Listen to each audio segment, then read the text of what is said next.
I am of the mindset that everything happens for a reason. And a few years ago, I was working a corporate job that was sucking my soul dry, making me miserable. I would rather pluck every single body hair that I have on my body out slowly with dull tweezers than have to work some jobs that I've worked in my life. The paychecks, yeah, I mean, that's the only redeeming quality. Like my friend used to say, it's the golden handcuffs. It's where they pay you just enough to kind of have a living, but not really be happy or fulfilled or have time to do anything else. Well, I reached the end of my, I guess, rope, as they may say, and I walked away from all that. I know, isn't that wild? As a single mom at that, single mom, sold my house, bought a place that was practical in an area that I was inspired by, surrounded by nature. Oh yeah, nature everywhere. I mean, how could you not love being around nature? I mean, even my lamps look like nature. Everything. Nature is amazing. And it's afforded me the opportunity to paint and do what I love. This is a piece I'm working on right now. Still a lot to do on it, but I like it. It brings me so much joy. How many times do you go to work and you say to yourself, I am so fulfilled. I am so happy.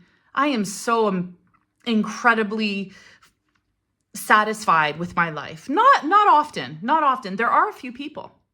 My partner, for example, he loves what he does. He's very happy with what he does. He has a good team. They're very happy. And I think that's great because that's rare. And I have had jobs like that. And usually it's the people you work with that make the difference. But then even sometimes that runs its course. In the case of the job that I had colleagues who had left and moved on to other things. And then I was left with people that were less than enthusiastic to work with. It depended on the day. But some of them I loved working with. And there were some people I made really good friendships with that carry on to this day. And for that, I am grateful. But I am also grateful that there were days that I was feeling less than satisfied. Because if it wasn't for those moments, I wouldn't have had the desire to have the redirection to go elsewhere. And I remember in my resignation letter saying, thank you for making this decision an easy one. Because the truth is, that's exactly how I felt. And that's how exactly how I feel to this day. I wasn't being cheeky or negative or malicious in that comment. I genuinely meant it. If I had been given what I had wanted at that job to basically keep me happy, satisfied, I'm not sure how long that would have lasted. I'm not sure if they would have, even if I had gotten a massive increase in pay and tons of vacation time, I'm not so sure I would have stayed. I think the reason for that is because deep down inside of me, I knew that I wasn't doing what I was meant to do.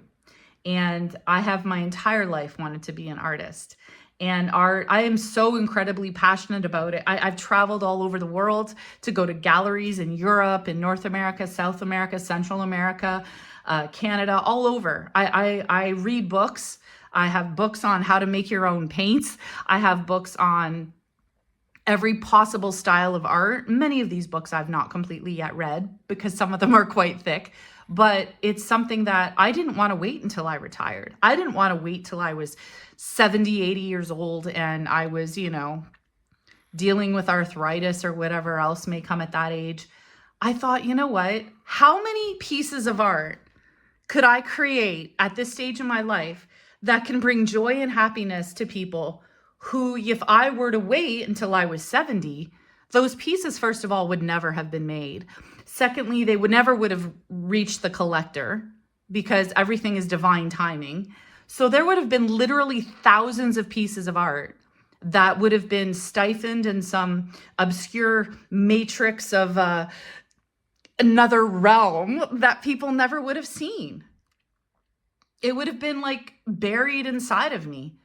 So I finally took that leap of faith and I finally said, you know what? I am going to create donuts and things that really make people happy. I mean, some of my art is more serious than others, but the majority of my art, the vast majority, I would say my entire body of work are vibrant, bright, happy colors that bring joy to people's lives. Because I infuse joy in my art. That's what I do. Like when I'm painting, it's like listening to music or positive podcasts or singing. I'll sing to myself, you know, out here, windows open, the whole bit. I'm probably a good thing I don't live too close to anybody. But that's what I do. And think of all the artwork that you could create that you're holding up. There's people that want your art, folks.